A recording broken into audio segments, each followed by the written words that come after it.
Hello, we're here, your corporate trauma team. I'm Holland Nance, I'm Jamal Steely. And I'm Rob Felder.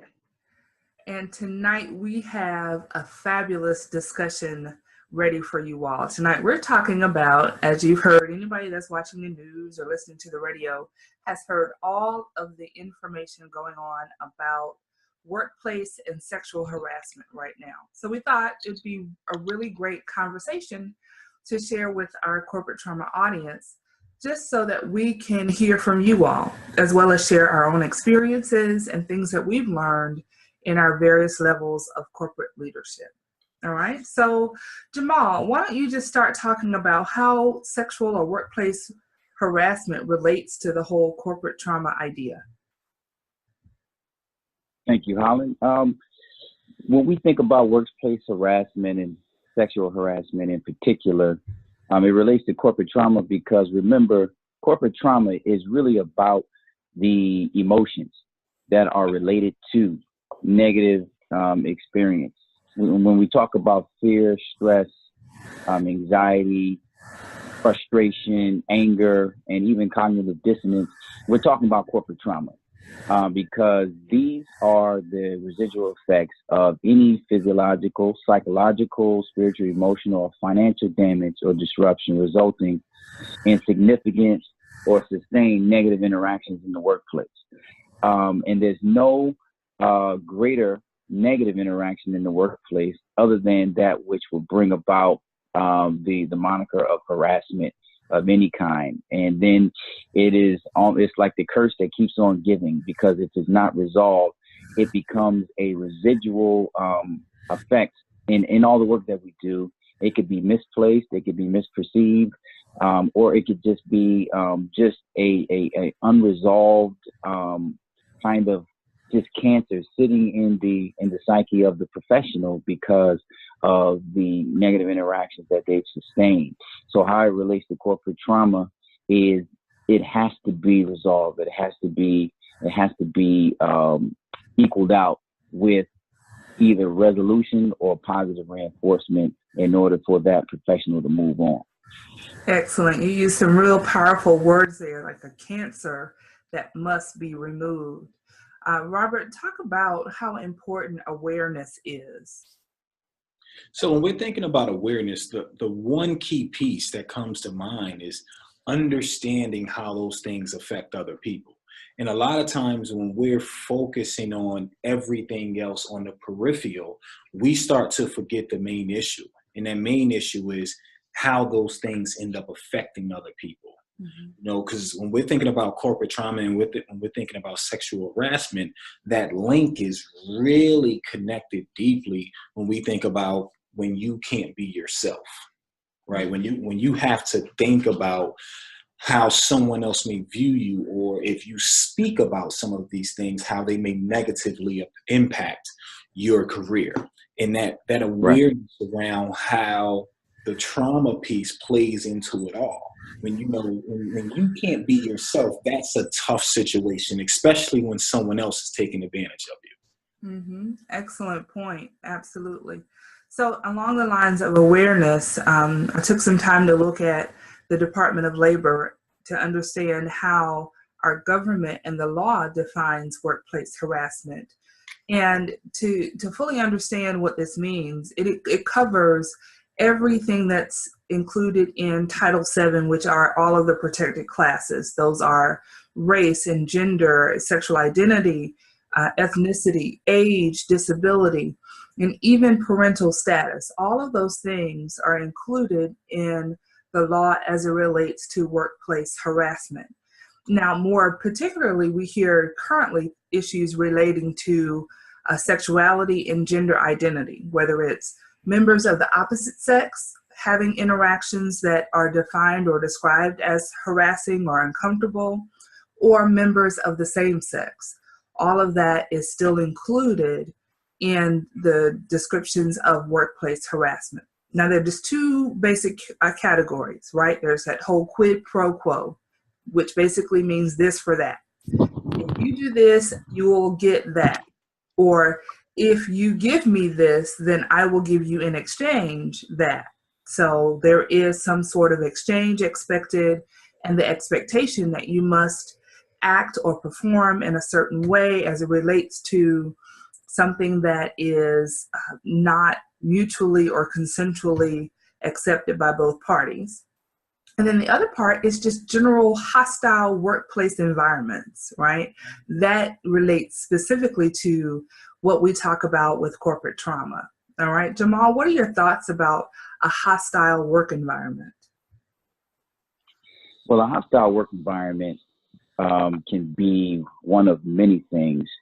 But when we specifically, related to corporate trauma, it is leveraged in the idea that my value here is not to the level of which I see myself or which I ought to be seen by my peers, which is really a parallel or an irony with workplace harassment, because for anyone to be harassed, their value has to be decreased. They have to be put in a position to think that I am less than, therefore I'm treated like. And so in order to kind of unravel, this tangled web of harassment and workplace trauma, we have to always keep in mind that my value is a price tag that I put on myself that is about output and not about a value that others put on me in reference to input. I am a free-willed, free-minded, educated person, with something to offer. And each firm, each place of business that we work in, each organization that we give our time to, which is the one commodity that we cannot get back in exchange for what we get in return, which is either revenue, income, or exposure.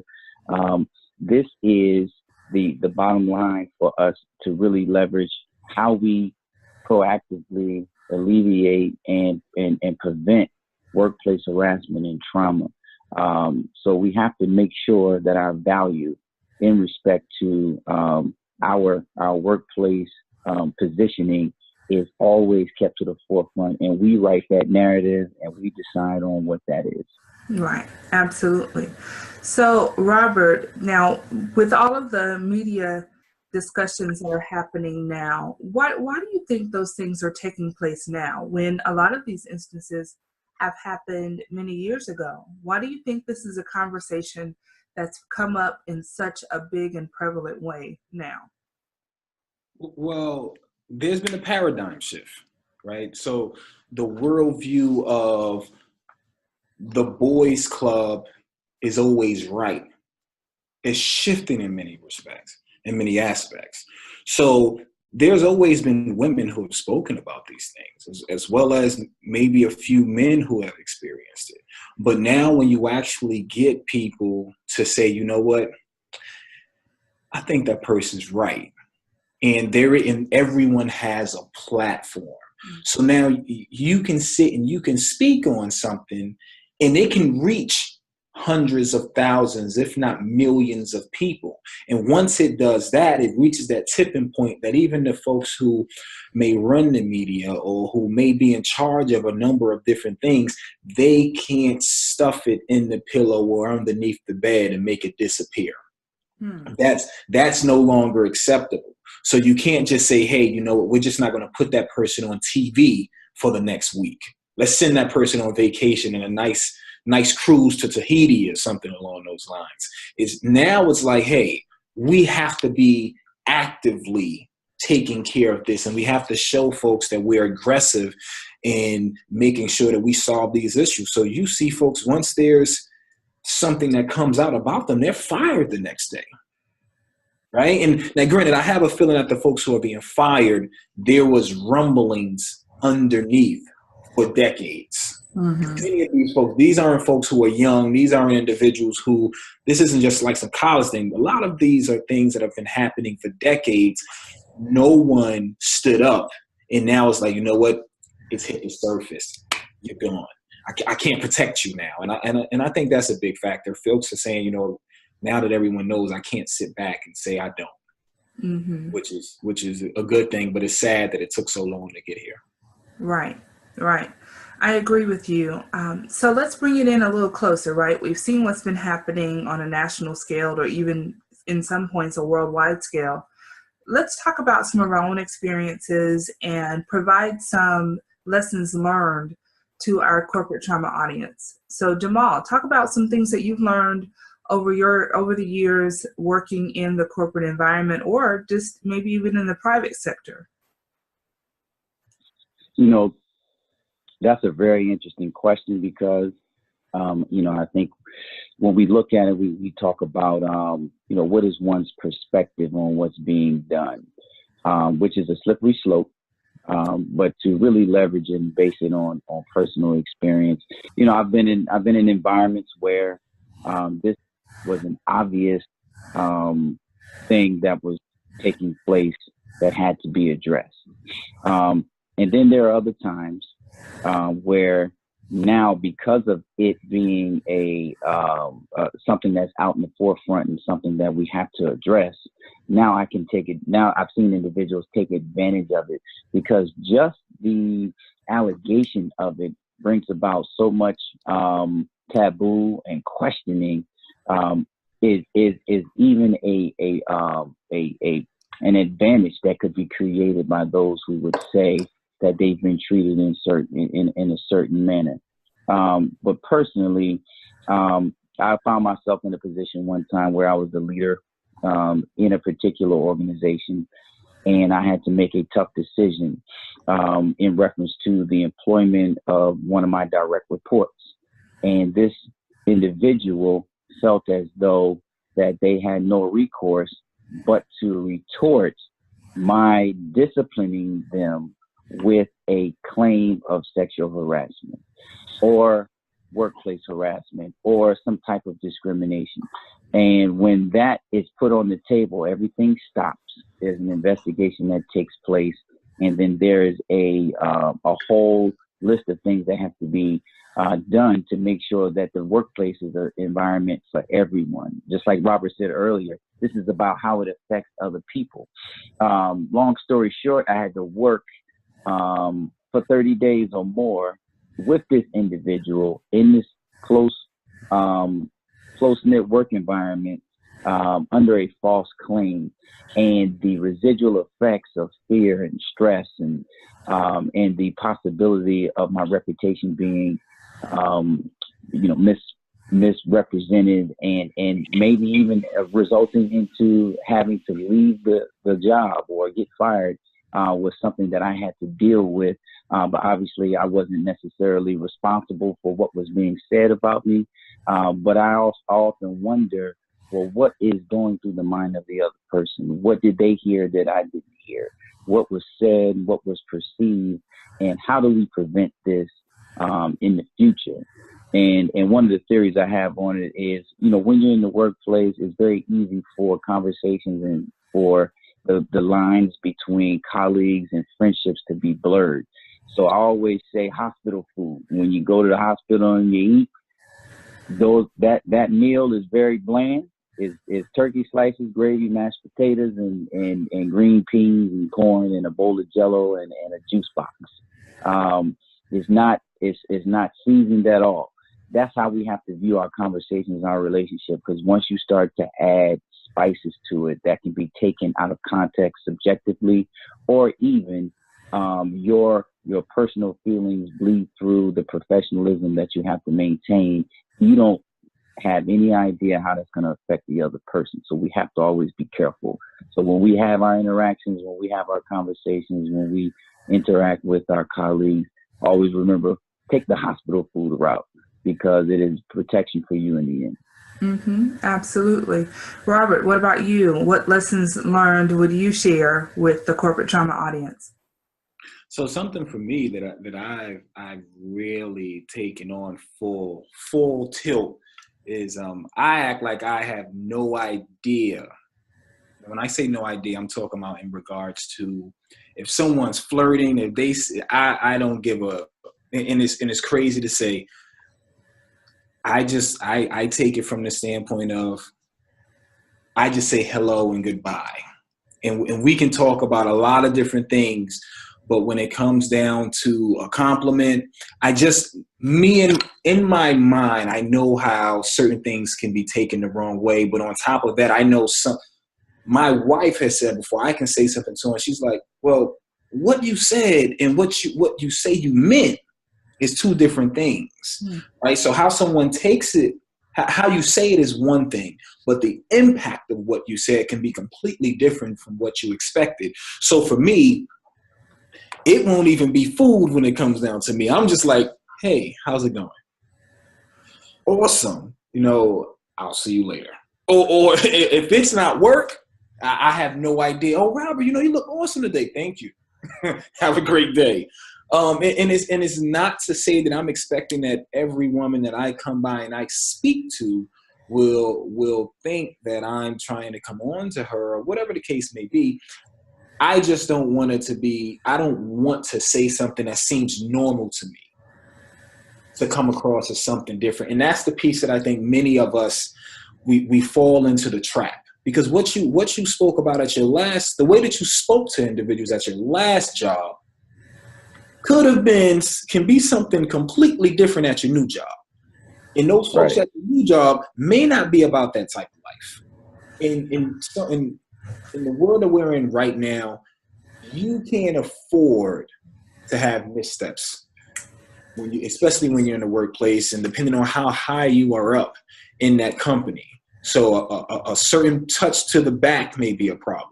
I don't want nobody touching my back anyway. I don't know why you're touching my back. Why are you touching me? I'm trying to figure out what you're trying to do back there. That's man or woman. Why are you touching me? That might be an off or on switch. So I'm trying to figure out if you're trying to figure out what that's going to do to me.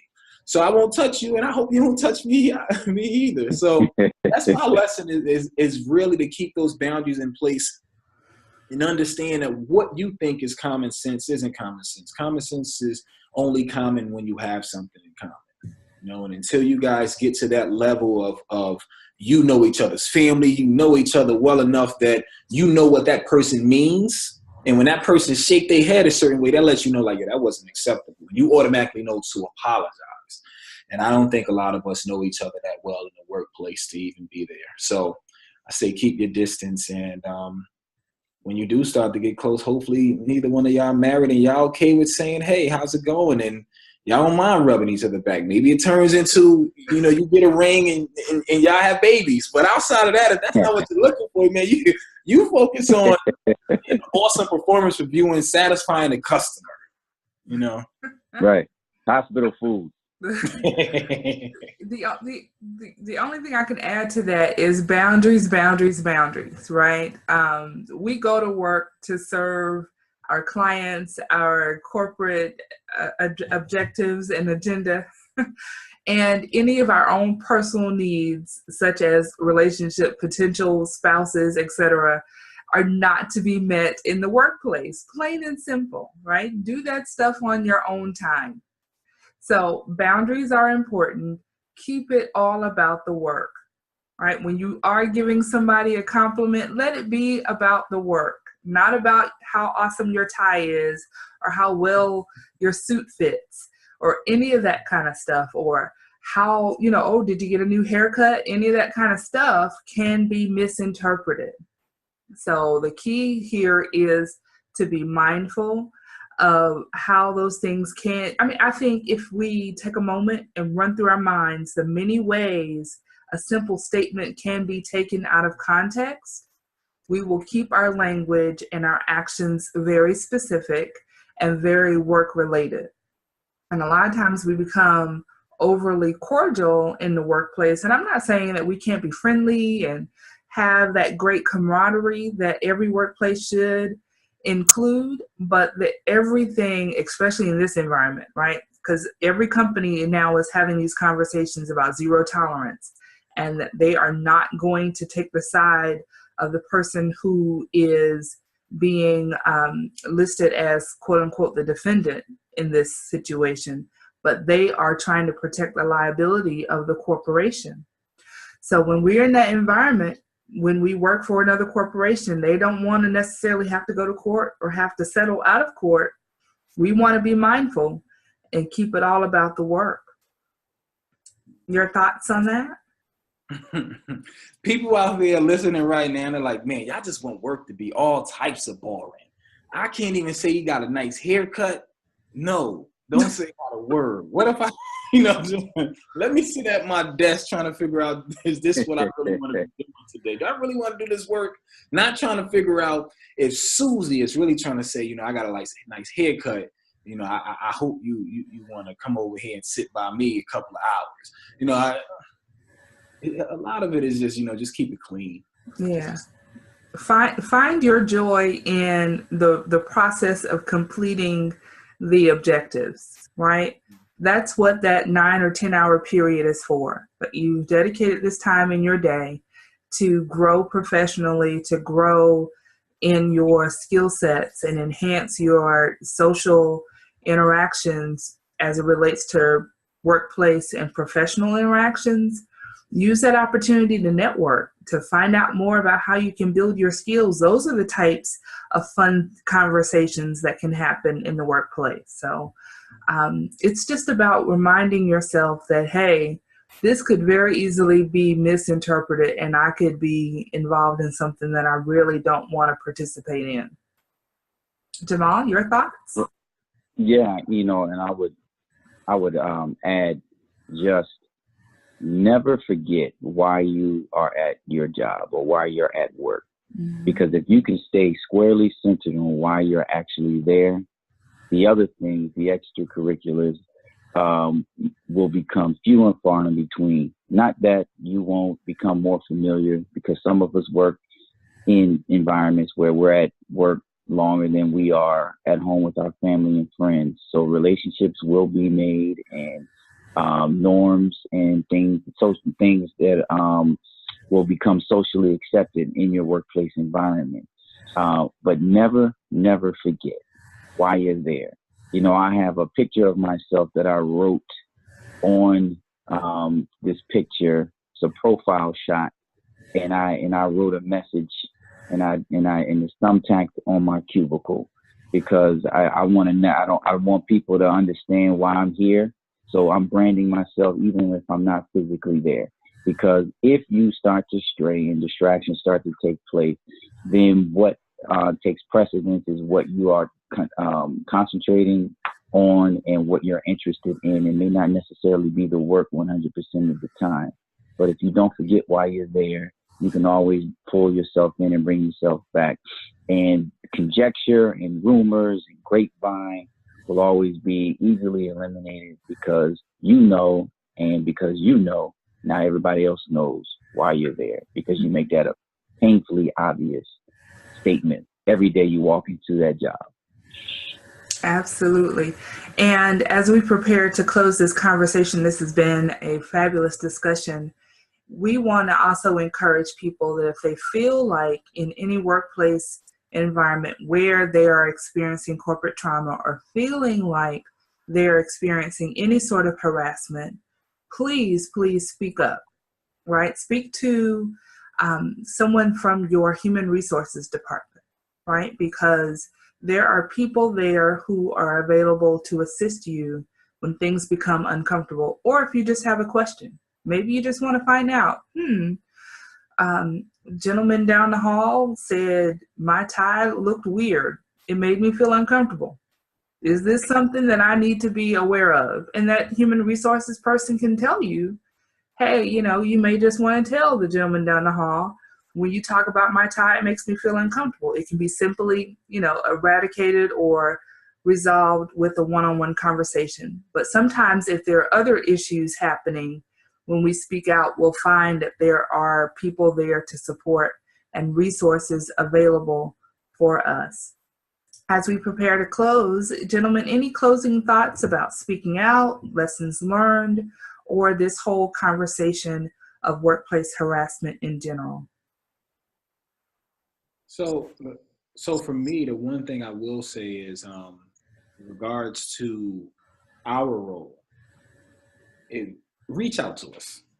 We're not just here in regards to just webinar content, but also think of us as extra brains, right? Who aren't emotionally attached to the situation. And that's the piece that I think a lot of people miss out on when you think about coaches, or when you think about mentors, or when you think about individuals who are there for your success. A big part of that piece, that component, is that person isn't emotionally attached to the situation.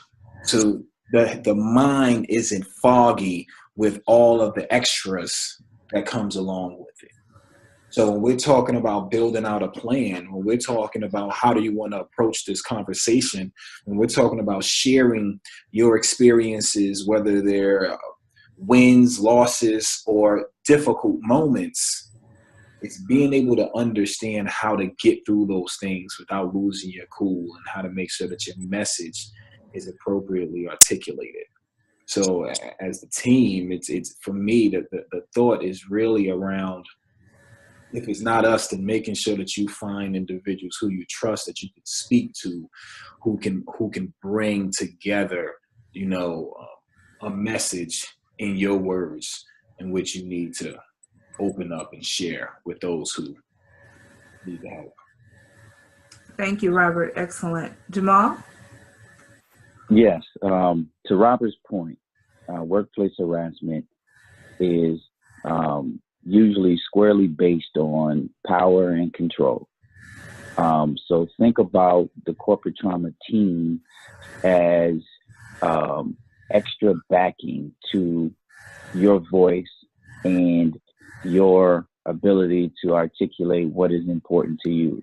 So not only will we be able to help you, navigate the emotion of the situation, but our input and what we're talking about is really, a work of passion for us to give you the power and the resource and the courage to take control, take hold of your professional trajectory, be it harassment, be it just a passive trauma, be it negative interactions.